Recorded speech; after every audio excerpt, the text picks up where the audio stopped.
Hello. I remembered to hit the button this time.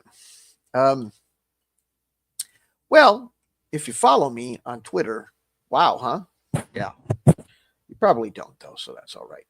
But I wanted to talk about, and if you don't, give it a try. It's different. Um, so what I've been talking about um, that kind of set me off was hit charts, location, something like this. Hopefully, this button will work right. Uh, get it, get it open here. Something like this.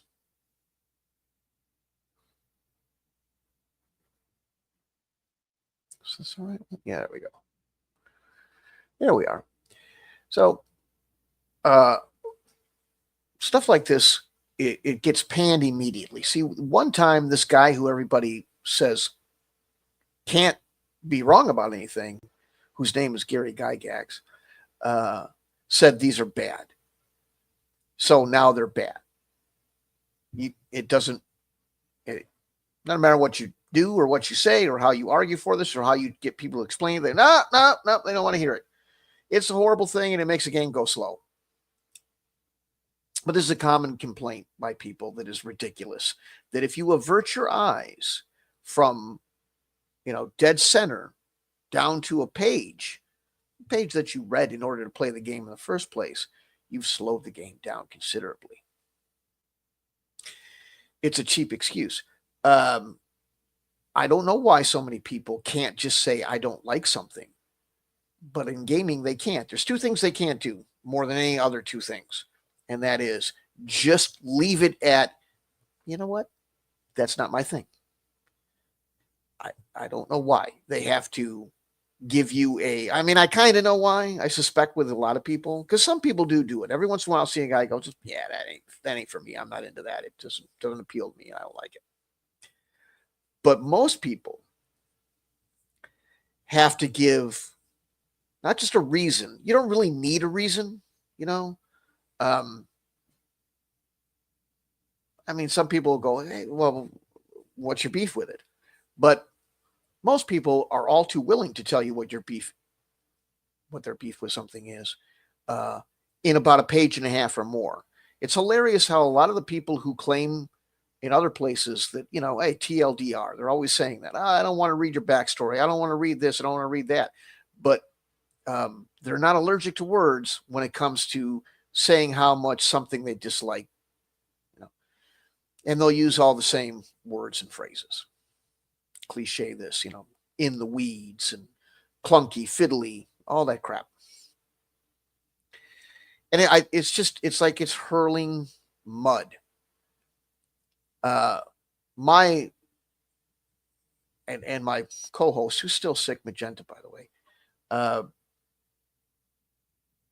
we're kind of the mind that two things. Acting like you have some deep understanding of things by bloviating in a page and a half about how some mechanics work, that makes it sound like you're credible. Well, he's using big words and he's really talking a lot, so he must really be uh, an expert on this subject. Now he's just full of hot air. The other thing is that there is such a small player pool, potential opponent or playing friend, and such a wide variety of games that it's possible that people like to, kick down your sandcastle and sabotage your game. But no, you don't want to play that. You want to play what I want to play. You want to play my game or my favorite game because I need you to play with me. So I'm going to make the other game sound like it's torturous, and mine sound like it's a blast. Um, oh, and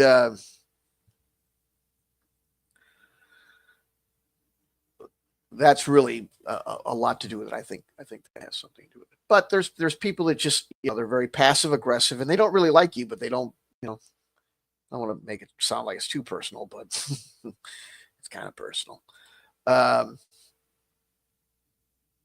in some cases. Anyway, what's so damn hard about these things?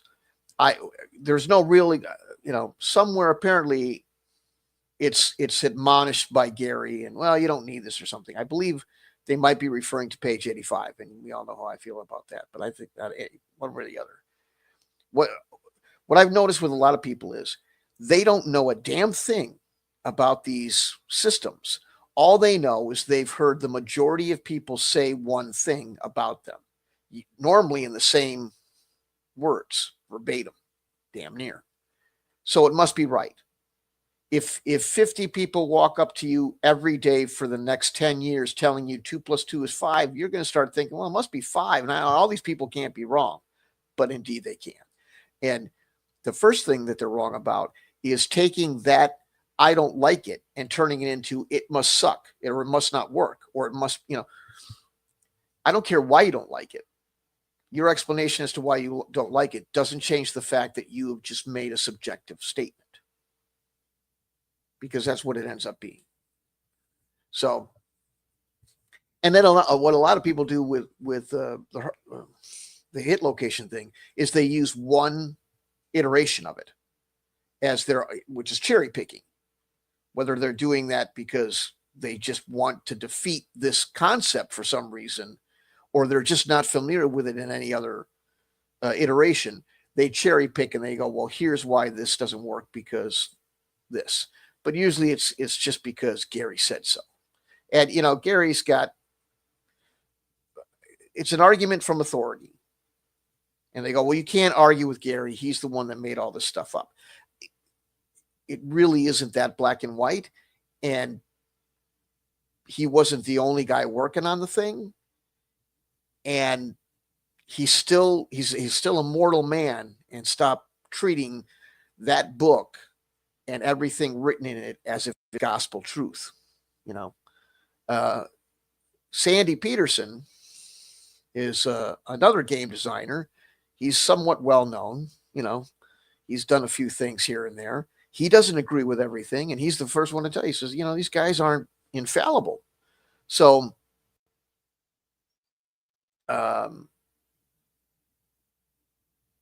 there are ways to go about that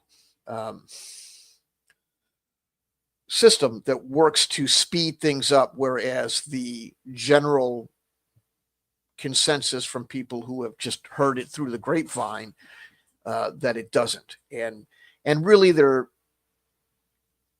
predominant explanation as to why it doesn't work is because you have to look at a page, which is just stupid. I mean, I hate to be like that to people, but here, something like this, you've got what, 10 locations. So you've rolled a hit. You have a hit. You roll a 10-sider. It tells you where the hit is located. What in the hell is hard about that? And then when you can always tell somebody who fits into the categories of the long explanation I just gave, looking to, kick somebody else's sandcastle down for whatever reason, because they'll always have an argument for this thing. You'll say this, what I just said. This is easy as pie. All you gotta do is roll a 10-sider, and the 10-sider tells you where the hit is. How can that be hard? Well, it's not just that it's hard. It's not really hard. It's just stupid. It's really this and it's that. And they just keep changing it and coming at it from different angles. But they're bound and determined to completely destroy this system because somebody like Gary once said it sucked, no matter what. And there's a lot of ways to do it. So one of the, the system that is in D&D, try to get it up, all these damn buttons. Well, let's see, how can we get this so that we can see it? I thought I had this handled, but apparently it's changed its mind on me. We'll get there. All right. Find the right little combination. Maybe glasses that worked would be helpful. What about this? Does this work? Let's find out. Yeah, kind of. All right, so hit location melee. As in other systems, damage the creature is attacked and assign a point value, but attacks upon it can hit only specified areas. So I think basically what it does is it breaks down the number of hit points into hit locations, if I remember right, which makes it difficult. The head can withstand up to 15 points. Yeah, basically it breaks down. So I can see a beef with this, but here again, that's one way to implement it. And if it's not the best way and you find it all those damn words like fiddly and all that, fine.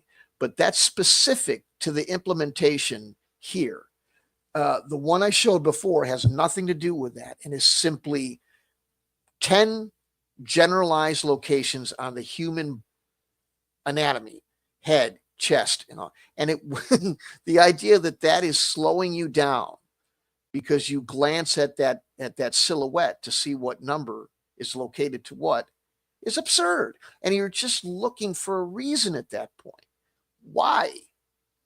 Why not just go, I don't want to play with that? Okay, fine. But what always happens with this psychologically, is people have to dig at it and attack it and throw dirt on it and say you're dumb for doing it and you don't know what you're talking about and it's in the weeds and it slows the game down and all that. So you have to portray it to the public in a public discussion that it's too hard to play and other people shouldn't do it. You're trying to influence the thoughts and perceptions of people via claiming you have experience, credentials, or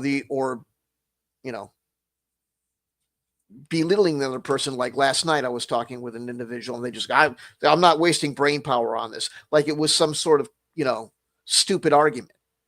I mean, it just, stuff like that, where you can't be anything but disingenuous when you attack it.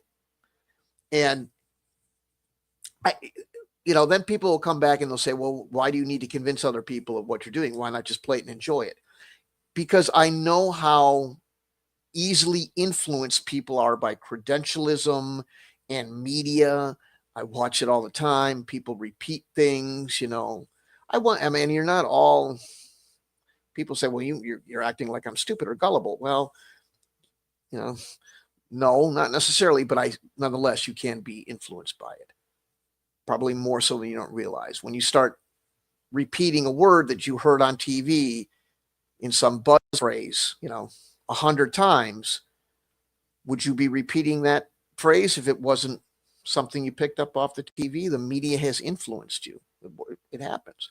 So that's why I fight like I'm, some crazed badger over these kinds of things, because I know that the perception is the problem. So yeah, if this doesn't work, the rest of it, I don't quite understand. I mean, I understand now you've got different body parts that have different points, but if you're all about hit points and you love them, why does it really matter? I don't really understand. I guess it's harder to subtract from a bunch of smaller numbers than one giant number, I guess. But yeah, it wouldn't be the way that I do it. But what the rest of the beef is, I don't know, other than, I don't like looking at this chart. Okay, but if it's a chart for something that you like playing, you got no problem with it. If there was a chart for how much gold, how much XP you get for how much gold you get, you'd be reading that thing 6 ways from Sunday, over analyzing it and lauding over it or whatever. So it really ends up being a matter of preference and taste. And Tony, and the thing is what, that's another thing that hypes me up about all this stuff. When these folks can't differentiate between a subjective opinion and an objective fact, and they come at you like, because I think it's hard to do, or because I don't like the scheme of this thing, it sucks and everybody else thinks it sucks too. It becomes not fun. I don't like, it's the same as saying, I think Monopoly's boring, so everybody else must too. And it in fact is boring. And if you say otherwise, you're stupid and wrong. I like apples and therefore everybody else does. And if you say you don't like apples, you're stupid and wrong. See, that ain't the way things work. I'm not into it. All right. I don't want to play Monopoly. I don't want to play Candyland. Okay. But that don't mean that somebody else ain't that over there having a ball, ringing you up for $240 because you landed on Boardwalk or whatever. So that's the big beef with this stuff, but it can speed things up if it's implemented properly. If there's I know I'm going to get this wrong. I told myself before I hit the live, remember this thing. Aces and eights, is that it? Anyway, it's a miniatures game for Wild West, and you have a kind of a, God, I wish I could find the thing. Anyway, it basically ends up being a hit location chart, and it works just great because it's faster to just go, instead of, did I hit? What are my modifiers? How many points do I have to subtract? How many other points do I have to add for healing and all that stuff? Going through all this procedural stuff, you just roll a dice. And, like if it was the one I showed before, let me see if I can get that back up. Let's take this, how simple this can be. All these tabs to hit. All right. So this one.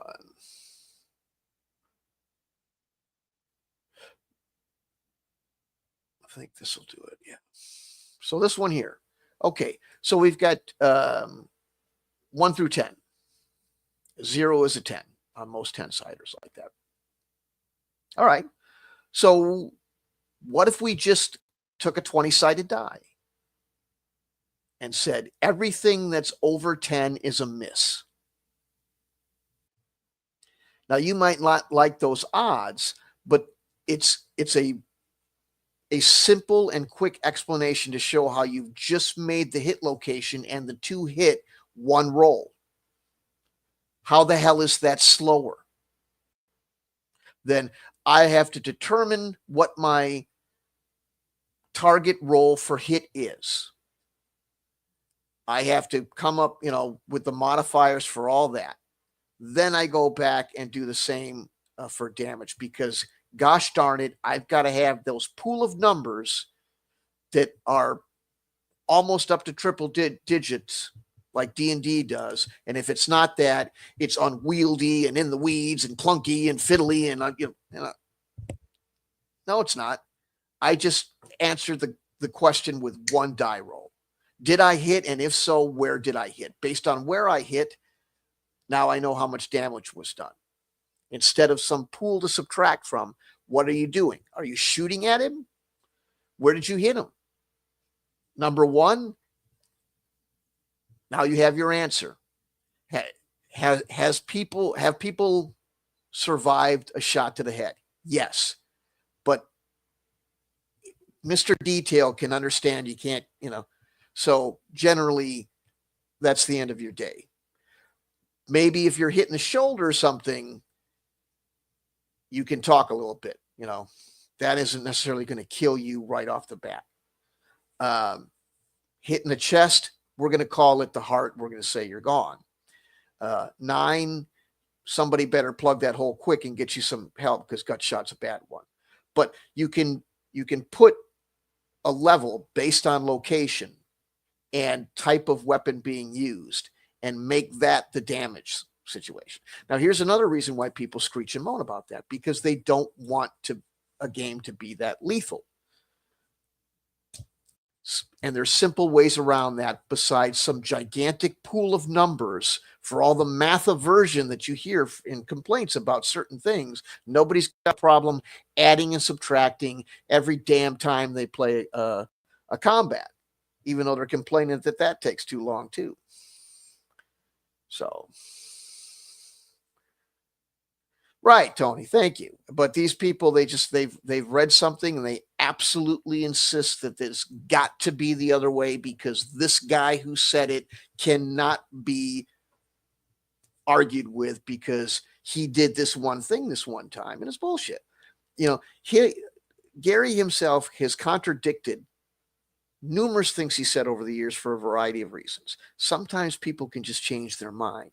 And without getting into some deep religious or philosophical debate, the idea that somebody is simply perfect because, no. And other places that he wrote, I did this before. It didn't, you probably can't find it. I'll have to do it when I'm a little bit more calm. I'm a little bit mad, but I've gone through page 85 before without being hot under the collar, and it's annoying. Page 85, if you're not familiar with it, there's a note on it. It's in the Dungeon Master's Guide for Advanced Dungeons and Dragons, and it's this condescending rant about what is boring in games. It's a straw man argument rationalizing apparently a rule that a lot of people never thought was a rule to begin with, but it ends up being two things. This is my opinion of what's not fun to play, and to make my point for me, he writes in that makes the game unplayable. Now, if you hear the word unplayable and you take it literally, it means that you physically or mentally cannot accomplish playing the game. But people use it as I don't want to play. And I don't know why their grammar is so piss poor that they can't make that distinction, other than they want you to hear unplayable because they want this game not to be played because they don't like it. And they'll deny it up and down, but yet they'll use a term that makes it sound like it's some unapproachable, impossible feat to do.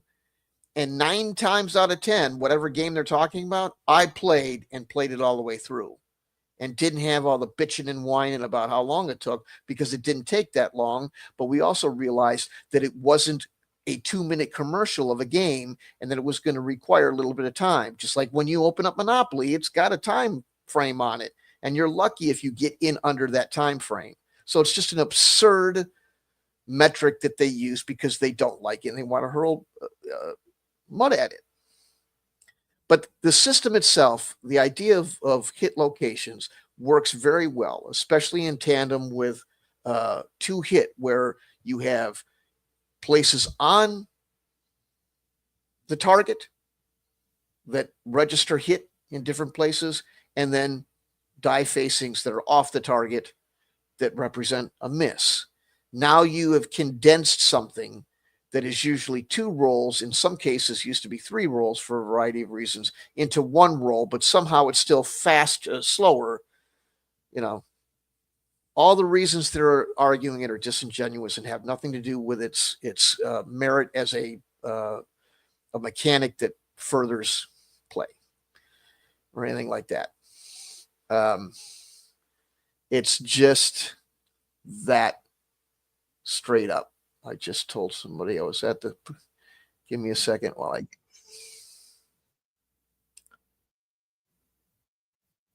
Excuse me. I'm trying to get somebody else to the stream.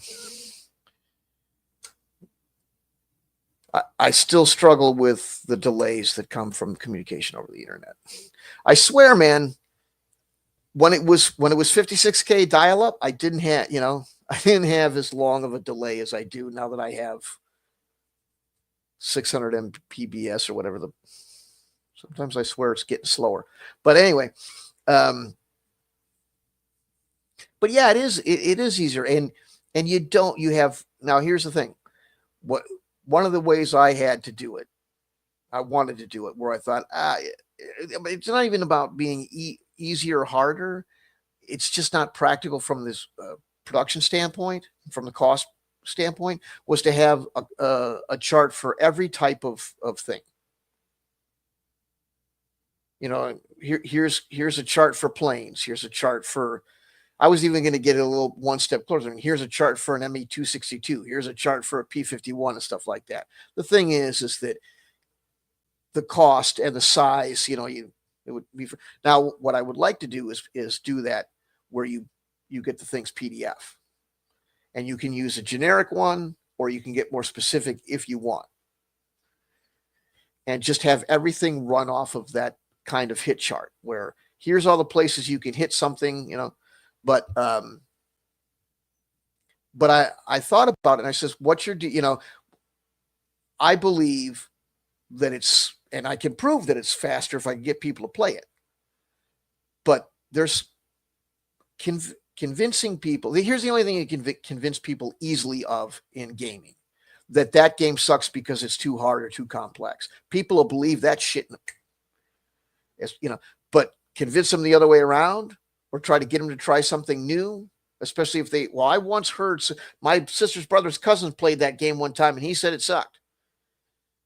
That, never, well, your sister's brother's cousin ain't right. Give it a try. No.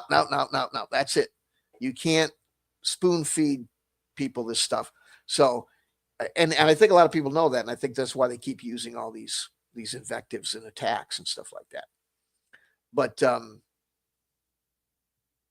it'd be fun to do. Yeah, you can't. You just can't win. And that's why I kind of had to drop the idea. And the weird thing is to placate people who insist that something is difficult to play and slows the game down. I had to change a mechanic and implement one that is slower and slightly harder to do as far as procedure. I shouldn't say harder. It's not hard. It's just longer because if this myth cannot be destroyed because Daddy Gary said it and everything out of his mouth is gold and cannot be disputed. So you get a game that plays a little bit longer in combat resolution because you can't tell these people anything. They just won't listen. So, but it's a friggin' myth. And all, I heard people say the same thing when I complain about gold for XP. Well, you probably never tried it. Maybe if you tried it, it wouldn't be bad. I actually have tried it, and that's why I don't like it. And the same goes for this. Unlike you, I have played this way, and it does go faster. But you haven't, but you insisted that it doesn't because a bunch of people told you so. And you absolutely have to believe everybody, the whole air of credentialism, it's a logical fallacy. The argument from authority. Well, this guy has, the whole, it goes on in a lot of different, I don't want to get political, but you're watching a lot of arguments from authority on TV every time you turn on TV news. So, sorry, but it's true. And it's just, it doesn't work that way. So everything is a lot faster. Now, again, there's ways that this kind of thing has been implemented where not a good idea. I remember Games Workshop had something where it really wasn't even that bad, but I think comparatively it was kind of where you rolled 2 dice and there was a column and a row of numbers for the dice. So you rolled the 2 dice and then you had to meet them. You did a cross-reference table and people hate those. And to use one as a means of determining hit location pissed everybody off, I think, for the most part. I thought it was kind of neat, but I'm weird that way. But so you had to go, okay, row 6 here and row 5 there and then cross them or whatever. And that was the point on the model that you hit. But the problem with that is, as I recall, and I think there's somebody here that can correct me because they're far more experienced with 40K than I am. But even though I'm talking like, the original, but I think you still had to roll penetration and all that sort of stuff after that. So it didn't do anything to speed things up at that point very much. But I think you had to change out that, it was kind of a contraption that came with it. So it wasn't well implemented, but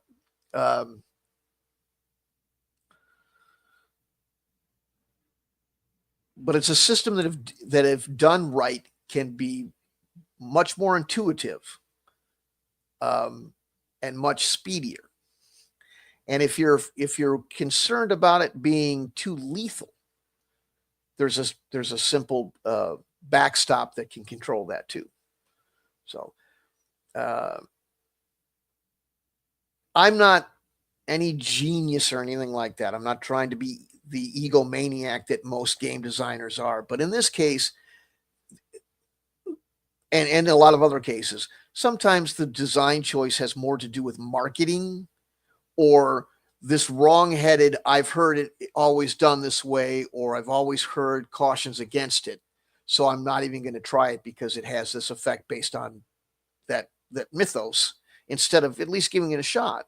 And and they also like to make some of this stuff sound like rocket science, and it's not.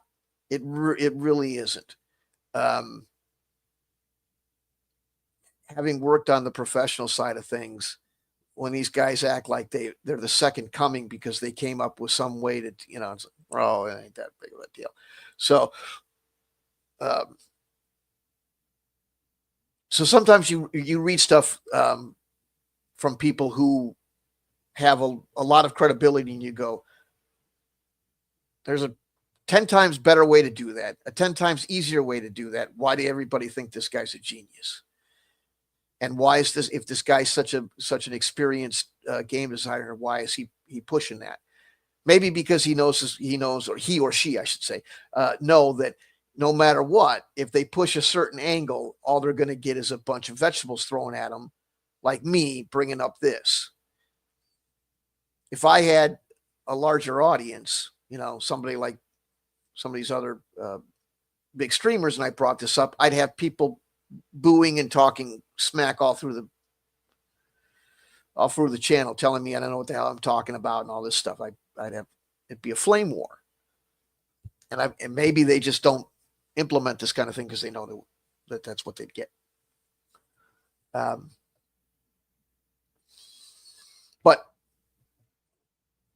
it works great. Now it does become a different deal when you're talking about penetration. I don't remember how the 40K did the penetration anymore. I haven't played that game since the 90s, so I don't. So it may be the same way, but I had a way to handle that. But when you deal with attacking an armored tank or something like that, usually there's some sort of penetration or hit point deduction thing that comes in. So that makes it another step. And people get all pissy and moany when you have to make too many steps. But the thing is that what are you going to do? Just ignore it? If you ignore it, then the results you get don't make any sense. And sometimes people, they think they're real pithy and intelligent and great designers because they've walked their way around something that it would just been as easy to just have people do it. Like I had somebody tell me, why don't you use a number line? Because I had people adding and subtracting modifiers, and some were negative numbers and some were positive numbers.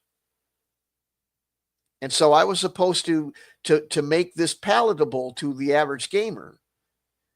And a demographic, I was shooting at a demographic that was between, like it was either 18 to 24 or late 30s to retired age. So I was going to hand a grown professional adult, a lot of them family men, that do a lot, do their taxes and shit. But somehow now I'm going to treat them like an imbecile that has to have a 10-year-old's number line in order to me, that would be insulting. I'm treating you like you're a dumb shit. But the other thing is, if you keep on saying that all this stuff is complicated and fiddly and all that, after a while, you sound like you're calling yourself a dumb shit. If you don't want to do it, that's fine. Just say so. But if you keep labeling it as clunky and hard and fiddly and all that sounds like, it's just like people that keep saying TLDR about everything. After a while, you sound like you're illiterate. You don't have to read it. But if you say it's too long to read, it sounds like you can't grasp it. So maybe they're right. Maybe I should have put the number line in the thing for people. I just felt like I'd get attacked for being an asshole. So she didn't last long.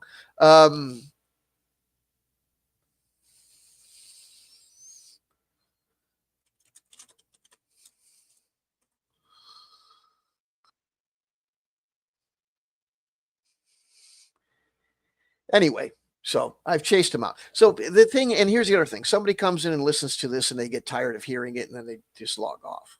You can't. That's another reason you can't explain to anybody. They just go, I want to hear you're bitching. So, but you can hear all the bitching you want about how the game is too hard or this mechanic's bad or something like that. So it's kind of an unfair, and it just so you get to the point where like, all right, well, you can't convince anybody, and you're just going to keep hearing all this dumb shit no matter what. And it's just like, okay, well, these games suck then, obviously they're too hard to do. Yawn, go play your tiddlywinks or whatever. I that's the best I can get. But the reason I like stuff from the past was there was none of that shit. People were trying to strive and innovate and come up with new things and make these games more in depth and more interesting, as opposed to watering them down and making them coin flip because people, are afraid of math now. So,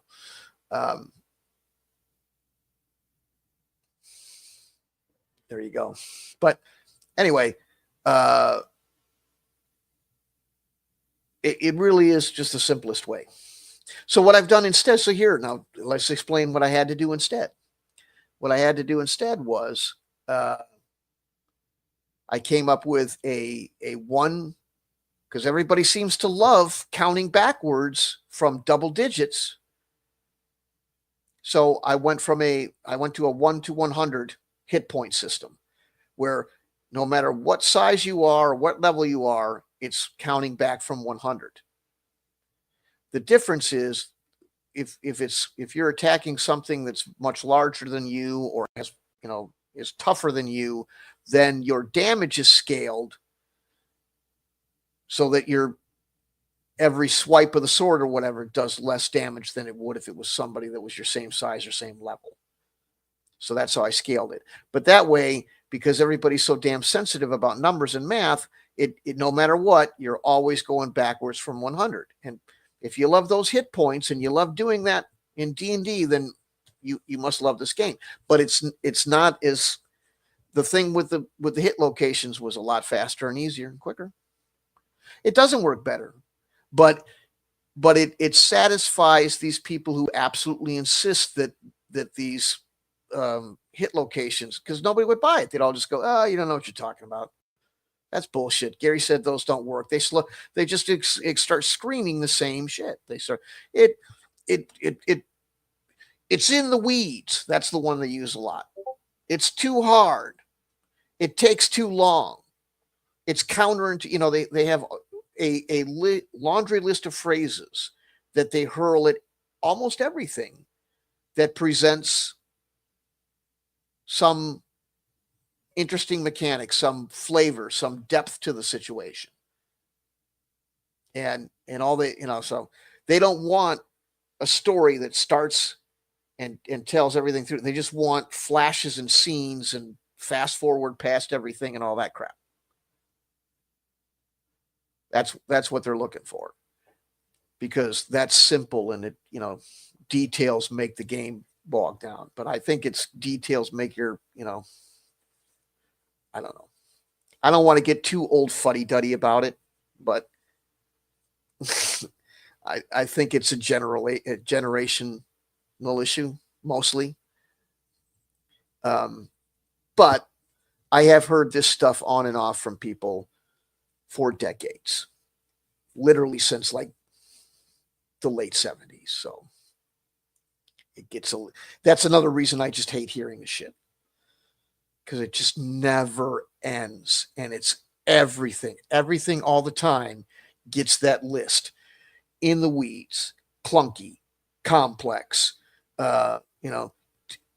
takes too long. The war gamers like to use the word tedium, and I go, and those guys, it was like, you're a bunch of middle-aged or older dudes that every 3 or 4 years complain about how the hobby's dying and nobody wants to jump in.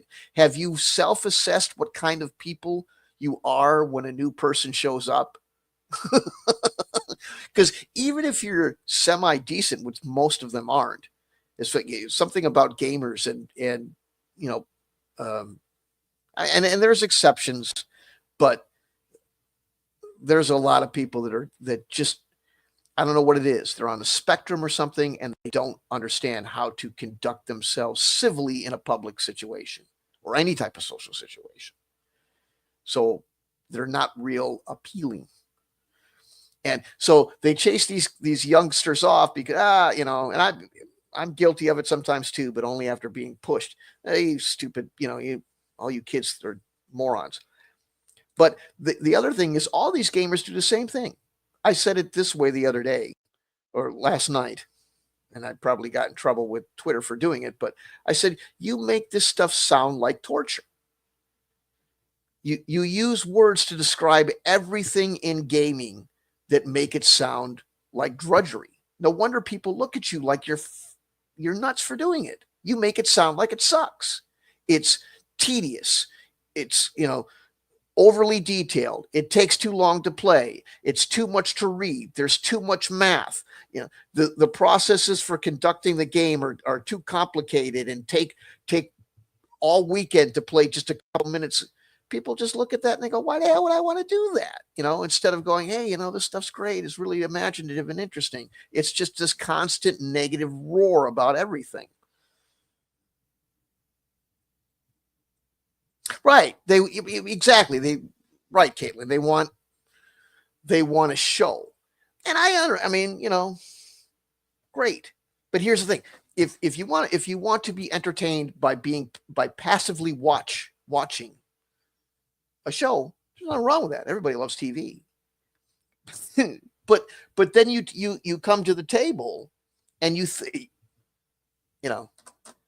here's the thing. If you were somebody new and you were like, well, I thought I was going to be playing with Colville and it was going to be like this and it was going to be like what I saw on Twitch on TV or whatever. It's not anything like that. I guess I'll just go back and watch it on Twitch. But for some reason, some of these folks stick around and they think, well, maybe I can change it to what I want it to be or something. I don't know really what the psychology of it is. But there is a, and again, I know it gets kind of as tedious to hear the old man screech, but I put it this way on one of the tweets. I says, are you the kind of person that starts honking and screaming at somebody if they don't slam on the gas as soon as the light turns green? Are you getting twitchy waiting for 30 seconds worth of popcorn to pop? Have you ever screamed at your cell phone because it wasn't going fast enough? You might be a light rules gamer, because I think a lot of it has to do with the impatience and the instant gratification, that we've become accustomed to because everything's, George Jetson fast, or at least it's supposed to be. And that's to me, I tell a lot of people this too. You should go play video games. It sounds like what you want is a video game. And some people get really pissed about that. I'm not trying to be mean. I'm not trying to say anything other than if you're looking for oranges, they're on aisle 5. I'm just giving you directions. You'll be more satisfied if you just go down that route. That's all.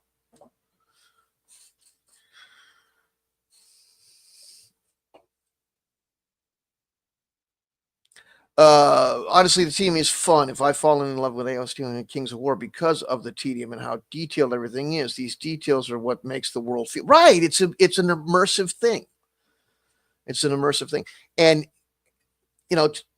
like when I was playing 40K way back in the day, when I started, I went to my first organized competitive deal, and I wasn't a happy camper because I didn't have a lot of friends to play with, and I guess I really didn't understand how it worked. And I had some people pull out some stuff out of White Dwarf. Well, I didn't think it was fair that they had weapons and stuff that I couldn't at least read about and understand. They're playing with rules I've never read in my life, and they're using weapons I've never seen in my life against me. I didn't think that was fair. But I met a couple of dudes that helped me out and gave me some pointers, and we talked about it. And I says, one thing is, when I got into this, it was talked about as being this very simple alternative to the micro armor and the stuff I had played in the past. But it really wasn't, because you had to keep it, never stopped. Every white dwarf and every, the supplements came and new things and all that. And if you had been playing it for a year or two, you had already grasped all that information and it becomes second nature. And then it's not complicated anymore. If I taught you how to play advanced squad leader, at first you'd be like, Jesus, this, look at all this crap. But if you really wanted to learn it, and you did after playing for a few months, that IFT that looks like, some sort of enigma code would become second nature. Oh yeah, well, I've got a 7 attack factor. That's what I need to roll for this and that. You learn it. But some people now, they take the learning curve and they just go, it's so high, I don't want to do it at all. It must be too complicated. Whereas we looked at the learning curve as just the wall that kept us out of the fun. And we were going to scale that wall. And then it was the fun, like you say, it was, having a bunch of things all happening at once in detail was how I envisioned the make-believe that I'm playing out. So I absolutely agree. And maybe that's just the difference, that other people are like, no, all I want to do is make it up in my mind and flip a couple of coins to see what happens. And that's cool. I think that people that are really, really wired up about hating every little rule and keep using all those words that I hate, they would be much, if they don't want to play a video game, which I think they should do, if they're playing role-playing games, where it's just, it's all, they keep saying it's all about the imagination. Okay, great. Go play with a DM that will make rulings, not rules, is what they call it. Where there isn't some bunch of charts about who hits it. They just kind of go, okay, you know what we're going to say? It's kind of a hard thing. Maybe the guy's a little far away, hiding behind a bush. Let's call it you got to roll under a 7 or something, or whatever it is. You just, but then you got to keep making that same call every time. So you end up writing that down. It becomes rules anyway. But if you want to just start by making up the rules and writing them down as you go, that might be a better approach. I don't know how you could do that with something like 40K or any of these miniature games. You kind of got to have, that's what makes it a game, is rules. So I agree too. I think that, and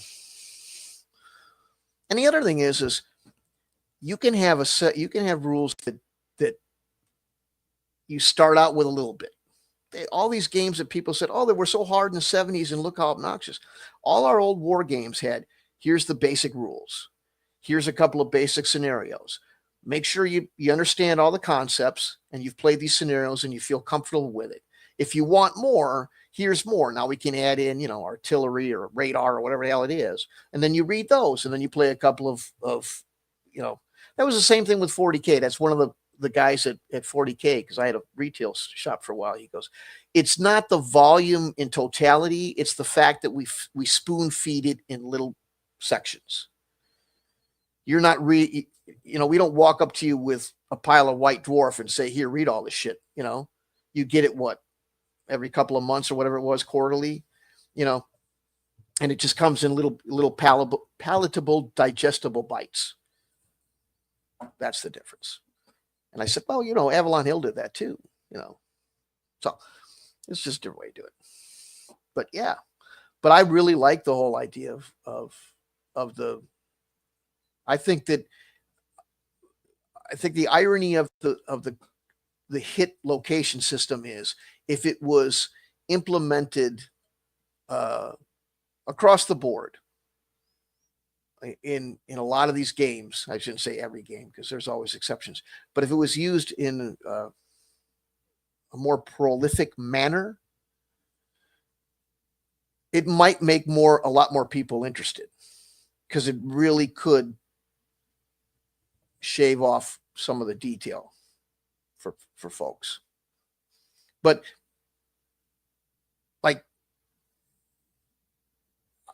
like she says, the details are what's fun. So, okay, let's make the combat as quick as possible, but that means we should have more cool shit as like Chrome or whatever they call it. I had a war game that I had 2 war games. One was just a bunch of shooting at tanks and shooting at infantry and casualties, and everybody wanted to play that because it didn't have details. But I liked the other one because it had all the stuff that I did in the service. It had like, you know, sensor panels and ground surveillance radar. I mean, the whole thing was there. You had the whole shebang, and you could make it like it really was when we were there. And I think that detail makes more interesting gaming. But most people think that detail just makes the game bog down. And all right, then play RPGs. I don't know. But that's why I like to make the world feel alive like that too. And that's why I only play these big games like I was streaming yesterday. I had a big game, big Star Wars game where there's all sorts of things going on at one time. I use Excel charts and stuff like that to make it run because I can never get enough people to play. But another game that uses hit location. This is a funny thing. So when all the D&D people complained about the hit location, I go, what about the Battletech people? They don't seem to have a problem with that. Battletech has always had a hit location system. You have to see if you hit first, and then you see where it hits. But you roll on a chart, and it tells you where you hit. And somehow you don't hear any of those guys complaining about how it slows the game down.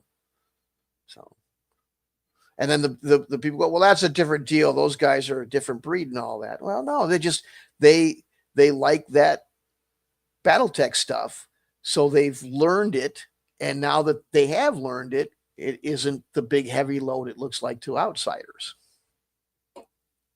So you really got to get, like Tony was saying, how do you get people to agree to this stuff? And I don't know how. I was never a very good salesman. Kind of too much of a grouchy old fart for that. But I think so many people just have such a stubborn, narrow-minded view about things. They've heard it from wherever they heard it, and I believe this guy, and this is my guru, and he says it's bad, so it's going to be bad no matter what. So, yeah.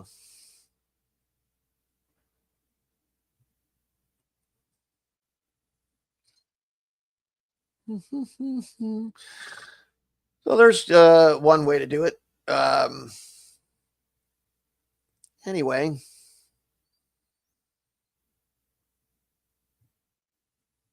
I guess that's good. That's 53 minutes of me ranting about that. I did also want to talk a little bit about, I always like to talk about my games. If anybody's listening, I get them to play. I am running several games. I'm running Star Trek, which I have one guy who's, well, actually 2 people said, hey, well, yeah, we'd play. And then I could never find any, the 3 other people. I think it requires at least 5. There should be a bridge crew. It's either 5 or 6. I think it's 5. Tactical, communications, science, something like that. Anyway, I was looking for enough people for that. It's a one-off that has the potential to go into a campaign should people want it. I have Star Wars coming out, both yings and the yangs. I love Star Wars. You name it. I shouldn't say you name it, because there's certain parts of Star Wars I won't play. First of all, if it isn't a Lucas thing, I ain't touching it. I don't do Disney. And it's not really so much of a culture warrior thing as I'm not a huge fan of what's been coming out of Disney. I don't mind certain parts of it, and parts of it that I like, I've co-opted and put into it. Really what it is I love West End games, and I'm very familiar with the lore from West End games and from Lucas. I'm not so familiar, and I don't want to go watch it. So I've written this stuff in the past. It's rooted in that past lore, and it's expansive, and I'm not going to go change it all over. So it is a great game. It's a great, West End Games is one of the RPGs that I fairly, frequently hear from people going, oh, one of the top 5, systems ever made. Great. Let's play. So I've got 5 campaigns for that. One running right now. The Star Trek is open. I got BattleTech, which is a mini campaign. I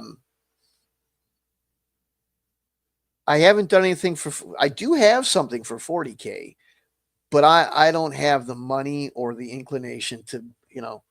It would take me enough just to relearn the second edition that I played, and I can't go buy the new stuff, and I don't know that I'd like it as much as second edition anyway. But if people want to play retro, I've got that. And Space Hulk I love dearly. I play that all the time. It's so simple and easy that I don't hear any of the complaints about complexity from that one. It's a lot of fun. I can only play on TTS, but I totally would do it. Anytime, any place, anywhere, World War II, sure. As long as it's a game system I like. I've got a lot of that. I've got a couple of I can make a campaign out of any of that. I can play a scenario, anything like that. So, what else do I have that people are playing? Just looking to play games. I get a little tired of talking about them. I'd love to just start playing them. Holy crap, I'm on this mic. Disconnect. I had two mics open. Let's see. Medieval miniatures. That would be fine. I've got my own medieval miniatures. It's meant to be a homage to chainmail, but that doesn't mean it's using chainmail rules, because chainmail rules, it's not that they're hard, it's that they're scattered all over the earth. You have to have like 5 magazines and the original rules to play the whole thing, and it's just nutso. But I made something like it. And what else? Well, I had a Greyhawk campaign. I'm kind of not as, I mean, I don't mind D&D. It's just sometimes the D&D people kind of got on my nerves. But if you're into Greyhawk, I got a big campaign for that.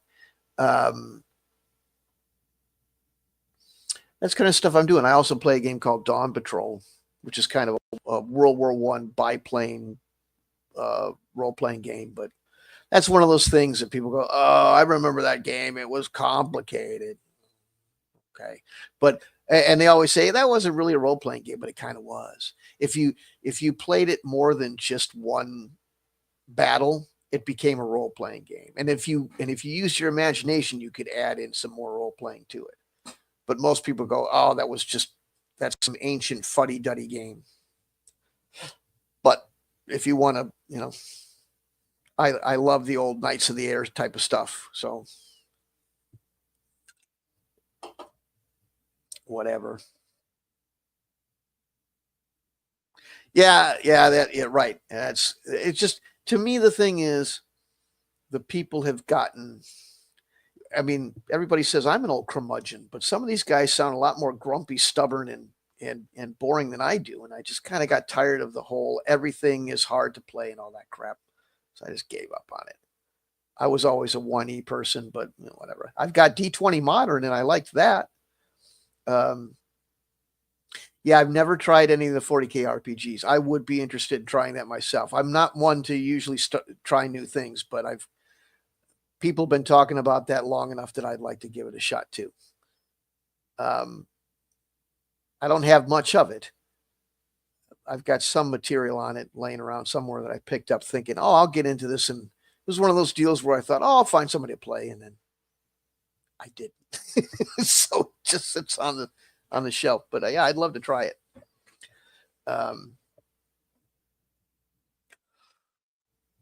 That's as far as I expand my horizon. I'm kind of set my ways, but oh yeah, another one I've got. There's another one I probably couldn't get people to play because they always equate it with being. The thing with RPGs though is none of them have to be complicated if you're willing to just let the DM be a DM and just then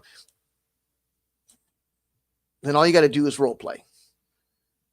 And if you trust them to make level-headed and fair decisions on whatever little thing comes up, you can just kind of riff your way through the rest of it. I played Star Wars with people that had never looked at the books, and one had never played RPGs before. And we're like, she goes, I love to try it, but I don't want to read that book because it's too much and I don't know anything about them. I would feel intimidated. No, just sit down and just,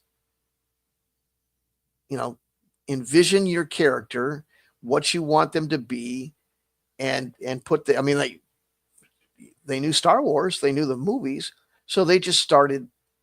They were a little slow at first and shy, but as soon as they started getting into the role playing, the rules didn't matter anyway. But yeah, but I forgot one. I do have a bunch of post-apocalyptic stuff that's pretty wild. Um, I was like everybody else. I swear in geekdom, I once had aspirations of writing novels and then realized that that's work. But I did write a lot of notes and lore about the thing. It was actually going, you know, and writing the novel and the dialogue and all that. And it was like, this isn't any fun. So, but making up the storyline was. So I just kind of converted it into RPG, and um, I have that 3 different eras of it for people that want to try that. And I've got my own RPG system that I keep farting around back and forth on, thinking, well, maybe I should make this. Maybe I should try making some money off of it. And then I get discouraged and PO'd because everybody's saying everything's complicated. And I think I'm going to put this out and everybody's going to say it's complicated and won't want to, play it. So then I kind of give up and think, this isn't the right thing to do. I should, find a better way to make some money. Not that you're going to make a lot of money on it one way or the other, but I don't want to put something out into the public and have it never gross a dime because, that that's embarrassing. So, but I wouldn't mind playing it at least. I have it all set up, so I'd love to have people at least try it and play it. I've been looking for people to play on live for a long time. So I just started this live stuff. I just started. I kind of dabbled in it for a while, but I got the show and the logo and all that crap not too long ago. And I was real excited because at one point I had 11 viewers and at one time, and that was like some record for me. And then I come to find out that there's bots and fakes and ghosts and stuff that probably haven't had anybody listening to me. Just the numbers start getting higher. So Tony listens. He's cool, but he's a buddy of mine and all that. But you very well may be the first person that's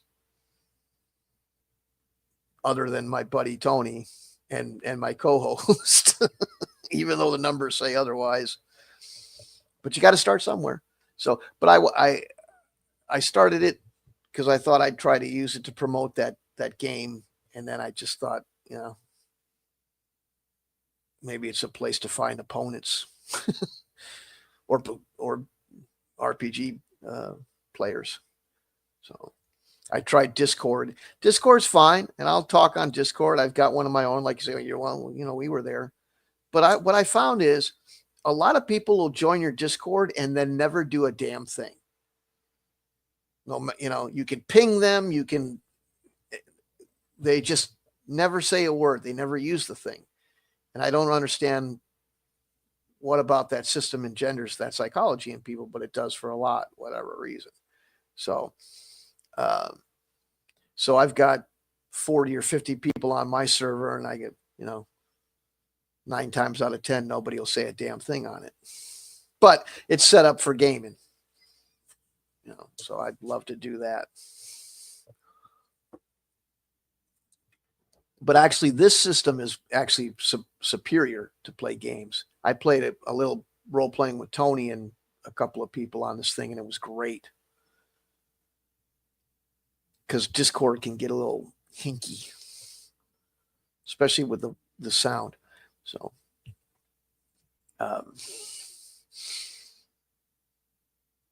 but yeah, those are some of the things I want to do. Yeah, I'd love to, be the next big role playing sensation or whatever, but then reality comes and bites me in the ass. So I don't know. The other thing is I'm not always the best presenter, I guess. Uh, Trying to think of some other things about the topic. I guess one of the things that can make it a little bit more interesting is what about range? Things like that. Uh, there's a range where you can aim at a body part, and then there's a range where you're just aiming at the body. You're aiming at a blob that's so far out. So you have to have modifiers, and then you got people that complain about those too. But what other mechanisms could possibly be faster in considering um, different variables, different things that sometimes make a shot harder or a shot easier than just going, well, this takes a little bit off of your target score, so it makes it a little harder, or it adds a little bit because it's a little bit of an easier shot. And even if there are mechanisms other than that, why should we have to bend our ass backwards just to avoid? I mean, I've seen people use all sorts of cockamamie ideas. And I was like, do you really believe this is easier? It may seem easier to you, and then you learn it and you go, just like we were talking about earlier. Once you learn rules, they don't seem as hard as they did when you first learned them. But I don't, or before you learned them, I should say.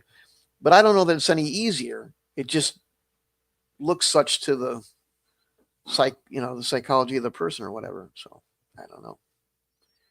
So it just seems like it's a lot of work to handhold somebody across some basic arithmetic that just be easier just to do it. It's not that hard. And the idea that it takes a bunch of time, you get the people, oh, you've got to look at a chart and that takes time. And then you got to roll. And I mean, here, I tell everybody this, so it sounds like an old man repeating himself if they're listening before, but we would go to the library with the book. We would copy all pertinent charts.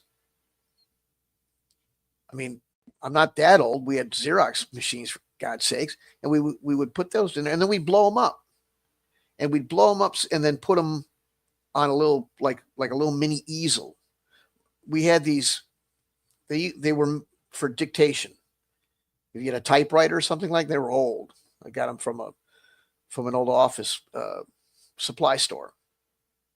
But you could set the thing in it like a little mini easel and then put it on the table. And you'd blow it up so you could see it easy. Like I had a big table. I had 12-foot long table, 8 feet wide, 12-foot long. So we'd put one on in all, every corner or something like that. So it wasn't in the way, but it was accessible. And all you had to do was just look over and look at the damn thing. And then when I got a little bit more money, I bought a whiteboard and I just, magnetics. And I just would put, really blown up versions of the chart on the damn chalkboard. And all you got to do is turn your head and read it up on the wall. So if you wanted to play, you could. So all these people going, I don't like playing that. It takes too long because you have to look up at a chart. Jesus, you can scan something, I understand minimizing it. You don't want to have to, like make more charts just for the sake of more charts. But to make it sound like it's some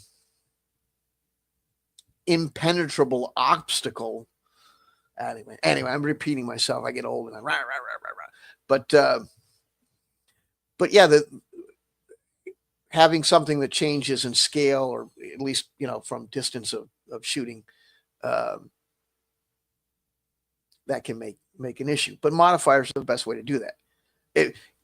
One person said, "Well, why don't you just make a smaller silhouette and have only a couple numbers on it?" And that's a pretty good idea, except that now you're talking about Now I got to print more cards, and that's going to take more money to do. And in turn, it's going to make the product cost more. Plus, it's going to make it heavier. Then it's going to cost more to ship. And it gets to a point where it just, somebody cracks it open. They go, Jesus, this thing's, there's too much to this. What am I going to do with all this? And you have to start, getting boxes to store all the different damage charts and all that. And then even though it's an easy concept, if you start getting 20, 30, 40 of these different charts or something, it's like, we're back to 40K. But second edition had all that stuff that you could punch out. And they were like color cardboard stuff. And it was neat, but all of a sudden, every time you got a model, it had a card with it. And now I'm carrying the things in an old recipe box. And sure, there's only a little bit of information. They're not hard to read and they're not complicated, but they're unwieldy and they're bulky and I got to store them and all that stuff. And they cost big money. I remember going into Games Workshop, one of the first retail stores, and go, okay, I want to buy in. The money that they wanted, here's the starter set, $89.99. Okay, well, what can I do with that? Well, it'll teach you the basics. Okay, well, where's the introductory scenario? Oh, well, here's 4 Gene Stealers and 2 Space Marines. You can play this skirmish. Well, what if I want to play a full game? Bang, bang, bang. They slap 5 more boxes on me, and all of a sudden the price goes up into the hundreds. Jesus. Now look at 20.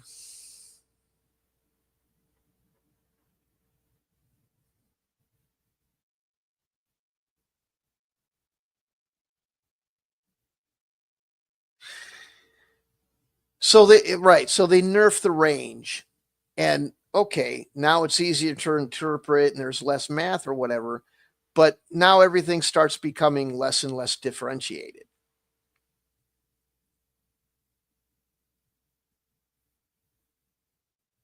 Yeah.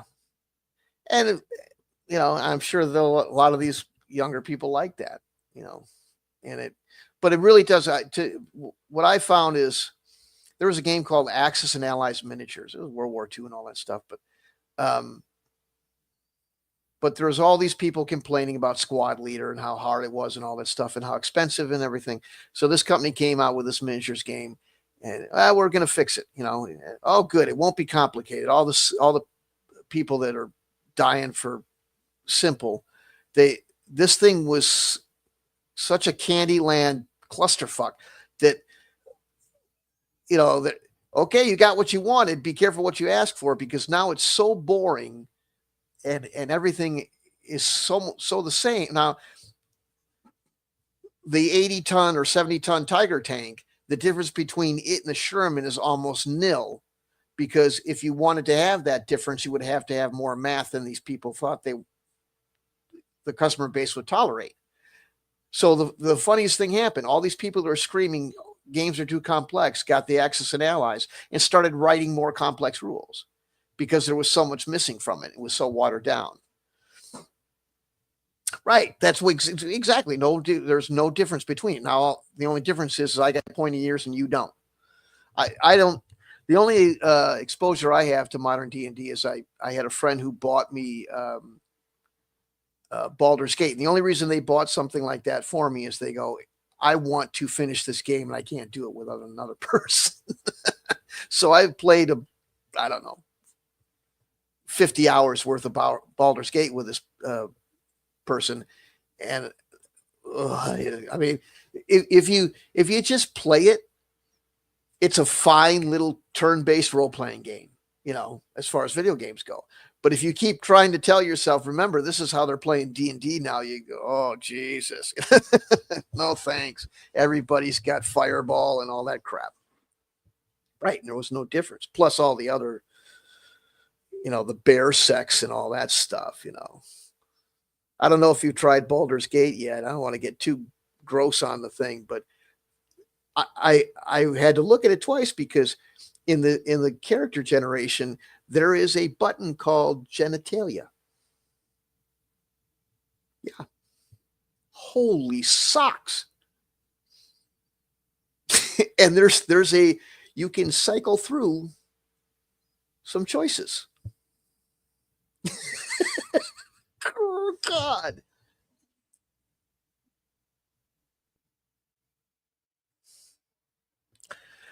Yeah, this person said I can't get through it. And okay, so I got in there and we went through it. And again, if it was just okay, here's some generic turn-based RPG. All right, whatever, fine enough. But all the goofy stuff in it, like being able to choose the shape of your hoo ha and all that, was wow. And the rules were goofy when you realize they're D&D.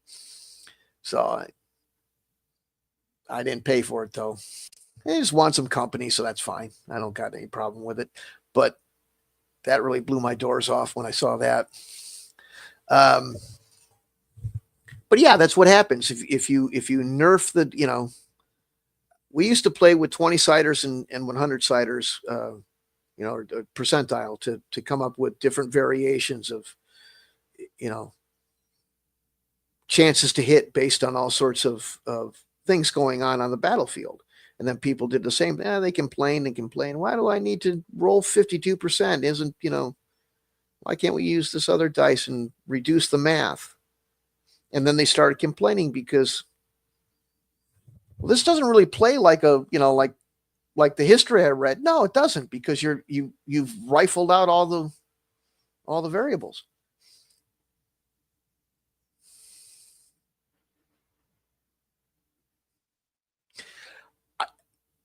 I'm no prude, and I cycled through them just because I wanted to see.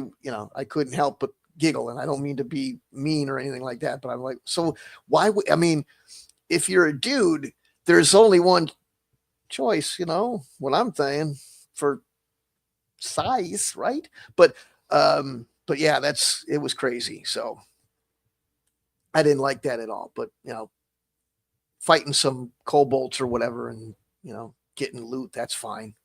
Um, but then I go to a cut scene where, I mean, I don't judge, but this homosexual vampires coming into my character's sleeping bag in the middle of the night. It's like borderline rape, So I iced that guy right off the bat, just because, hey man, don't be crawling up on my six like that. So yeah, not my cup of tea at all. But I'll stick with my SSI 1987, Eye of the Beholder. Keep it normal. It's too bad more of those can't be up. I mean, maybe they will be upgraded to something where you can play on a larger multiplayer thing. That would be great, But they'd probably find a way to ruin that too.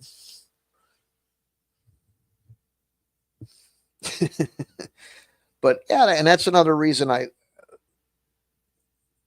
like to play online, because I can control who I'm playing with and control what I'm playing, and I don't, paying 50, $60 for a PC game and then have it do all that crap on, and on top of it's a rental. I look at Steam as a rental. If, they could theoretically, if I said the wrong word, they could pull the 150 or 300 or whatever it is total amount of, software that I bought over the years from them, and they could pull it from me or disconnect me. And I don't own it. So I stopped buying from them.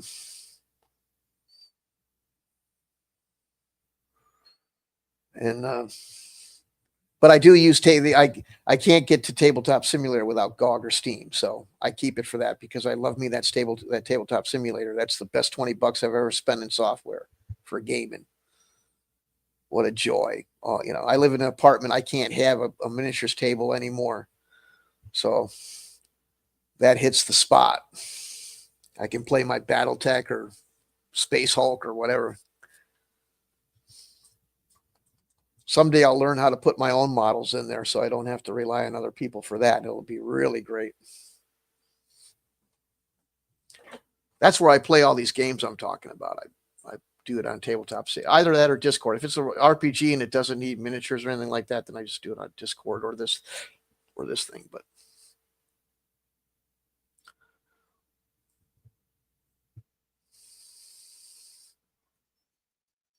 this is really a nice system. I thought Sandy might come in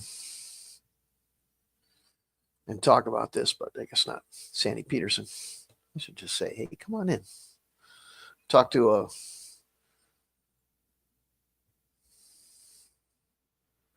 the Cthulhu guy.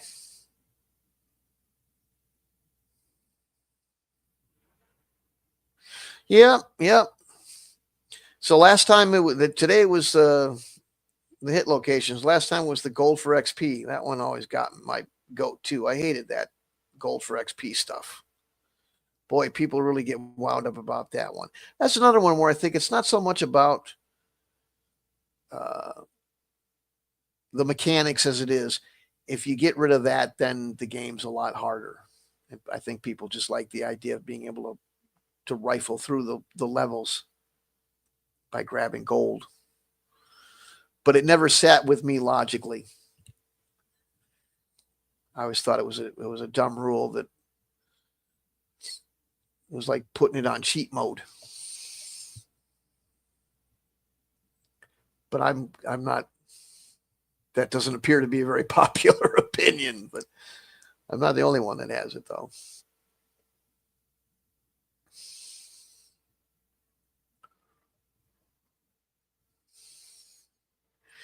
Yep. So I don't know if I want to put if I did have some people that said very positive things about the hit chart deal, and I always have people like Brewski going, "Don't listen, just do what you want. There'll be people that'll play it." So that kind of makes me think, hey, why don't I just do it the way I want it instead of trying to form fit it? But then the other side of me says, doesn't sound like most people like to play the way you like to play. So if you build something you like to play, you might not be selling it to anybody. So that's kind of the conundrum I'm having with my own game system. Probably sounds like a lack of confidence, and maybe it is, but I just don't.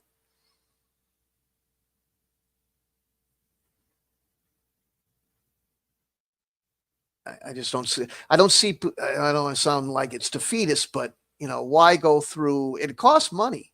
If you're not, even if you're not out to make a dime, you ought to at least consider that you might have to invest something into it, and you want to get your investment back. I don't have the kind of discretionary income where I could just go, okay, yeah, it cost me a couple $300 or whatever. I can't do that, so I have to consider it at least a minor commercial success. Otherwise, it's not. I'm going backwards. So that's my big conundrum with the game. And people say, "Well, you got to take the risk," and I go, "I'm not in a position financially to take any risks." So, but anyway, enough of my personal problems.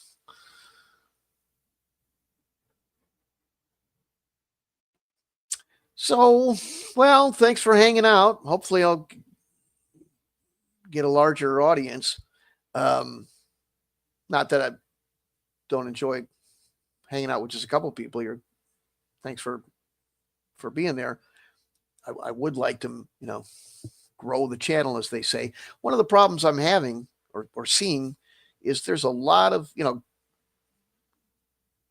shows that play at this time, and they have bigger audiences. And of course, people go, well, you just got to have something that captures their attention, and that might be the problem.